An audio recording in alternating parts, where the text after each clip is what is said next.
आज हम आप सभी को एक्टिव वॉइस से पैसिव वॉइस का प्रैक्टिस नंबर 4 करवाएंगे। आज का जो हमारा विषय है वो है पैसिव का प्रैक्टिस सेट नंबर 4। इससे पहले कि अगर आप हमारे इस चैनल पर नए हैं तो आप हमारे इस चैनल को सब्सक्राइब कर लें और बेल आइकन को ज़रूर प्रेस कर दें, जिससे कि आपको प्रत्येक वीडियो का नोटिफिकेशन आपको मिलता रहे। चलिए हम अपने इस नए चैप्टर की शुरुआत करते हैं। पहला सेंटेंस हमारा है Ram was playing the match. पहला सेंटेंस हमारा है Ram was playing the match. Passive voice में 2-3 चीजें कॉमन होती हैं। पहला होता है कि जिस तरीके से एक्टिव वॉइस में सब्जेक्ट का इम्पोर्टेंस होता है, उसी तरीके से पैसिव वॉइस जब हम बनाते हैं तो ऑब्जेक्ट का इम्पोर्टेंस होता है। कहने का मतलब कि एक्टिव वॉइस में कर्ता का महत्व होता है, लेकिन पैसिव वॉइस के वाक्य में कर्म का महत्व होता है। दूसरी चीज, कोई भी पैसिव वॉइस होगा उसमें सहायक क्रिया बी का प्रयोग जरूर होगा। और बी के अंतर्गत या बी का जो भी रूप होगा पैसिव में हम उसका जरूर प्रयोग करते हैं। जैसे बी के अंतर्गत is, am, are, was, were, been, being तथा बी। पैसिव वॉइस में इन्हीं सहायक क्रियाओं का हम प्रयोग करते हैं पैसिव बनाते समय। और तीसरा मुख्य बात यह है कि कोई भी पैसिव होगा तो उसमें हम क्रिया की थर्ड फॉर्म का प्रयोग करते हैं V3, जिसको हम कहते हैं past participle form of the verb. तो चलिए सबसे पहले हम इस वाक्य को हल करेंगे। पहला सेंटेंस हमारा है Ram was playing the match. इस वाक्य का ऑब्जेक्ट है द मैच। अब द मैच को हम सब्जेक्ट के रूप में लिखेंगे।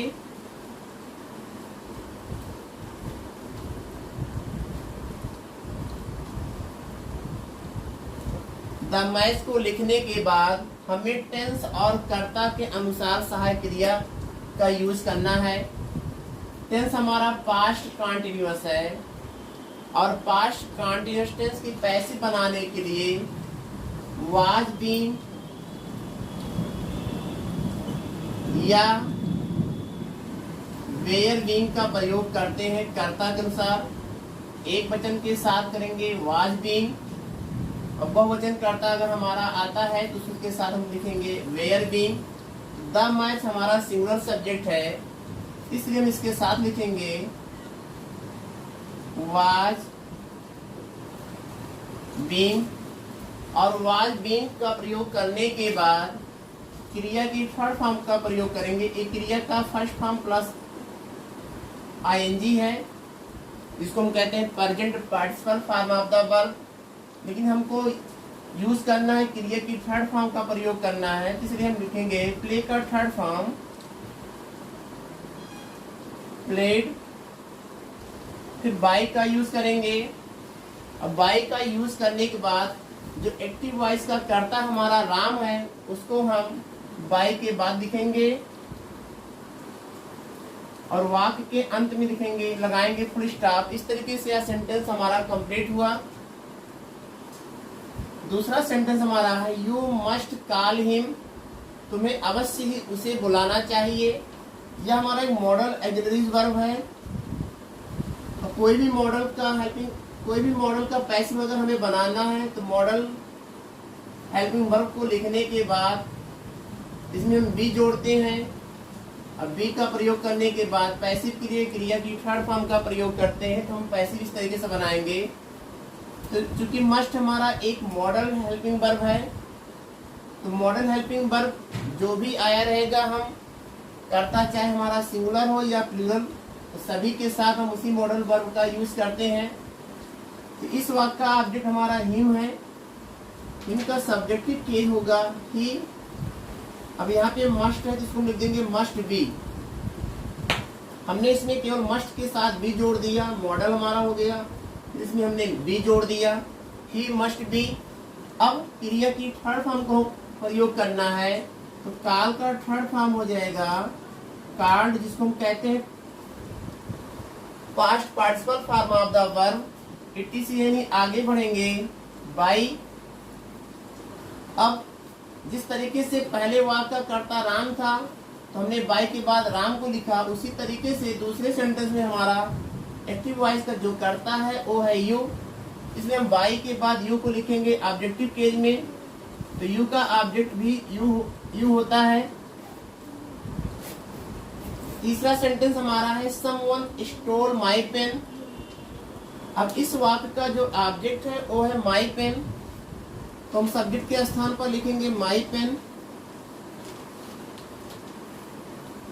माई पेन को लिखने के बाद टेंस के अनुसार सहायक क्रिया, तो टेंस हमारा है पास्ट इंडेफिनिट, और पास्ट इंडेफिनिट टेंस की पैसिव बनाने के लिए हम वाज और वेयर का प्रयोग करते हैं, इसलिए हम माई पेन हमारा सिंगुलर सब्जेक्ट है, इसके साथ लिखेंगे वाज। और स्टोल का थर्ड फॉर्म हो जाएगा स्टोलन, और फुल स्टॉप लगा देंगे। यहाँ पर हमें बाई प्लस कर्ता का प्रयोग नहीं करना है, क्योंकि समवन हमारा जो है महत्वहीन कर्ता है, इसको लिखने की कोई जरूरत नहीं होती है, इसको हम समवन को हटा देंगे। नेक्स्ट क्वेश्चन हमारा है nobody has seen the wind. अब इस वाक्य का जो ऑब्जेक्ट है वो है द विंड, इसको हम लिखेंगे कर्ता के स्थान पर।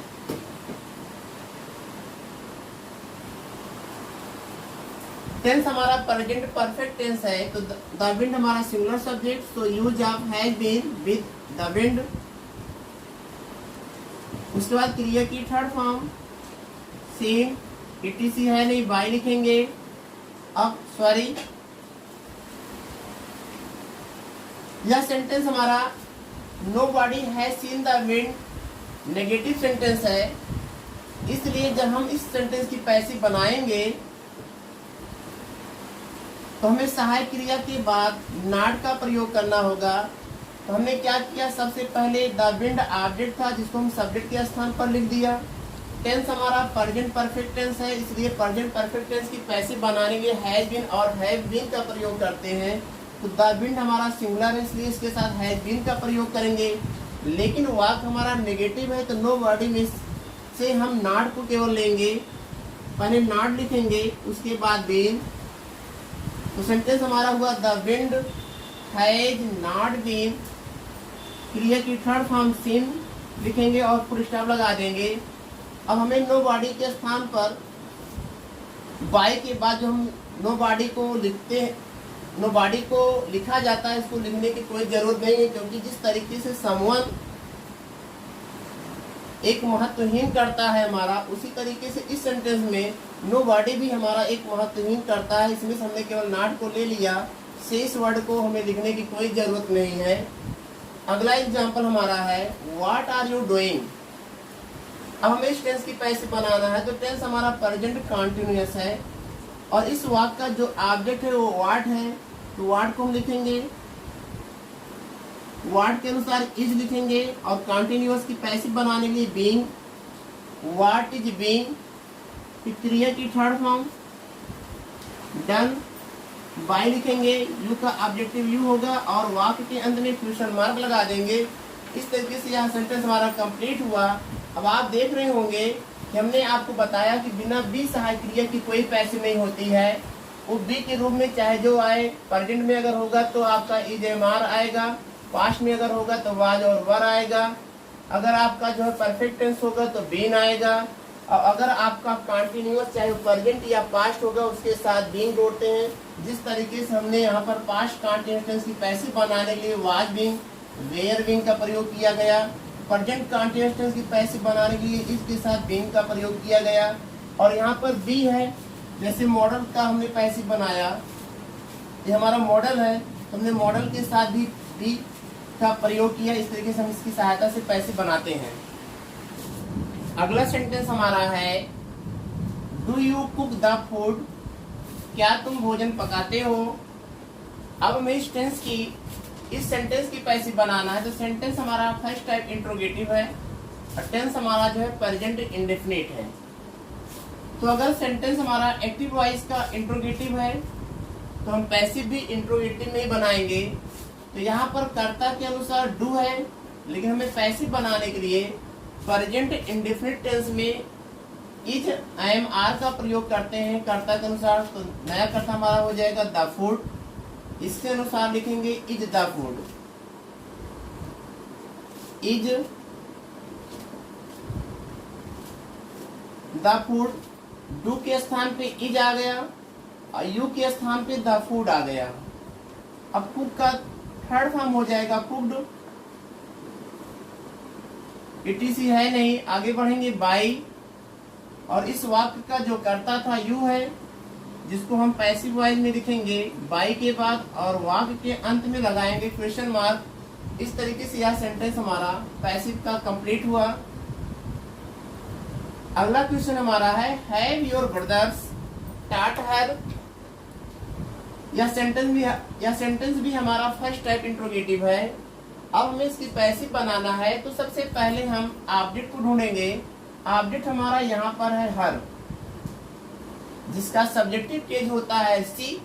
तो सी के अनुसार पैसिव वॉइस में हम सी के अनुसार पहले लिखेंगे हैज, उसके बाद लिखेंगे सी। अब पैसिव बनाने के लिए जोड़ेंगे उसमें हम बीन, हैज सी बीन। टाट का थर्ड फॉर्म टाट ही होगा।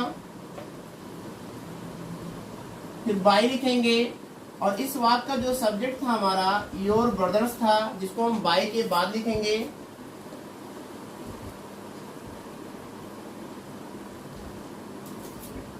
योर ब्रदर्स और वाक्य के अंत में क्वेश्चन मार्क लगाएंगे। अगर आप क्वेश्चन मार्क नहीं लगाते हैं तो आपका सेंटेंस गलत हो जाएगा। इसलिए आप इंट्रोगेटिव सेंटेंस में जरूर ये ध्यान दें, चाहे वो फर्स्ट टाइप का हो या सेकंड टाइप। अगर एक्टिव वॉइस के वाक्य में क्वेश्चन मार्क लगा हुआ है तो पैसिव वॉइस के वाक्य में क्वेश्चन मार्क जरूर लगेगा। जैसा कि हमारा 66 नंबर का वाक्य इंट्रोगेटिव था तो पैसिव हमने इसका बनाया, इसमें भी क्वेश्चन मार्क लगा। 7वां भी हमारा इंट्रोगेटिव सेंटेंस था, इसमें भी क्वेश्चन मार्क था तो हमने पैसिव में लगाया। अब अगला क्वेश्चन हमारा है put the bottle on the table. यह सेंटेंस हमारा इंपरेटिव है और इंपरेटिव सेंटेंस की पैसिव बनाने के लिए हम सबसे पहले लिखते हैं लेट। लेट हो गया। अब हमको देखो इसमें ऑब्जेक्ट क्या है, तो ऑब्जेक्ट है द बॉटल, तो द बॉटल को लिख लेंगे, बॉटल हो गया। अब हमको पैसिव बनाने के लिए इंपरेटिव सेंटेंस में बी का प्रयोग करते हैं, जिसके बारे में हम पहले ही बात कर चुके हैं कि ऐसी कोई पैसिव नहीं है जिसमें फॉर्म ऑफ बी ना आए, क्योंकि बिना फॉर्म ऑफ बी की पैसिव बन ही नहीं सकती है। तो let the bottle be. Put का तीनों फॉर्म सेम है, पुट हो गया। अब ऑन द टेबल हमारा एक्स्ट्रा वर्ड है, इसको भी लिख लेंगे। इस तरीके से यह सेंटेंस हमारा कंप्लीट हुआ। Late the bottle be put on the table. अगला एग्जांपल हमारा है डोंट डू इट। यह सेंटेंस भी हमारा इंपरेटिव है, लेकिन वाक्य हमारा नेगेटिव मोड में है। तो बी से पहले हम लोग नॉट का यूज करेंगे। पहले लिखेंगे सबसे पहले लेट। अब इस वाक्य का ऑब्जेक्ट है इट, लेट इट। अब हमको बी का प्रयोग करना है, लेकिन वाक्य हमारा नेगेटिव है तो पहले लिखेंगे नॉट, उसके बाद लिखेंगे बी, नॉट बी। और डू का थर्ड फॉर्म हो जाएगा डन और फुल स्टॉप लगा देंगे। इस तरीके से हमारा सेंटेंस कंप्लीट हो जाएगा। Let it not be done. आखिरी क्वेश्चन हमारा है मे आई टेक योर मोबाइल। क्या मैं आपके मोबाइल को ले सकता हूँ। अब में हमारा एक मॉडल हेल्पिंग वर्ब है। हमने आपको बताया है कि जब मॉडल हेल्पिंग वर्ब आए तो उस मॉडल हेल्पिंग वर्ब में हम कोई परिवर्तन नहीं करते हैं। उस मॉडल को हम उसी तरीके लिख लेंगे जैसा भी आया रहेगा। जैसे यहाँ पे मे है तो हम मे ही लिखेंगे। उसके बाद बी का प्रयोग करके क्रिया की थर्ड फॉर्म का प्रयोग करेंगे। पहले हम लिखेंगे यहाँ पर मे, योर मोबाइल ऑब्जेक्ट है जो सब्जेक्ट के रूप में यहाँ आएगा पैसिव वॉइस में। मे योर मोबाइल। अब हमको पैसिव बनाना है, पहले लिखेंगे बी। और टेक का थर्ड फॉर्म हो जाएगा टेकन, टेक, टू, टेकन, इसमें एन जोड़ देंगे तो हमारा थर्ड फॉर्म बन जाएगा TAKEN, टेकन। फिर लिखेंगे बाई। अब बाई को लिखने के बाद इस वाक्य का जो सब्जेक्ट था आई था, इसको हम ऑब्जेक्टिव केस में लिखेंगे, हो जाएगा मी, और वाक्य के अंत में लगाएंगे क्वेश्चन मार्क।